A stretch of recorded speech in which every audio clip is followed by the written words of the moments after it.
ITR 3 Return A Guide for Professionals and Business Owners. Introduction. The ITR 3 form is vital for individuals and HUFs in business or profession. Eligibility. ITR 3 is for those earning from a proprietary business or profession. It includes freelancers, consultants, and partners in firms. Required documents. Gather PAN, Aadhaar, bank statements, and financial documents.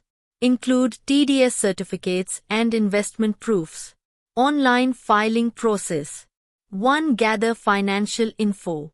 Document income, expenses, and deductions. 2. Compute taxable income from all sources. Calculate tax liability using slabs and deductions.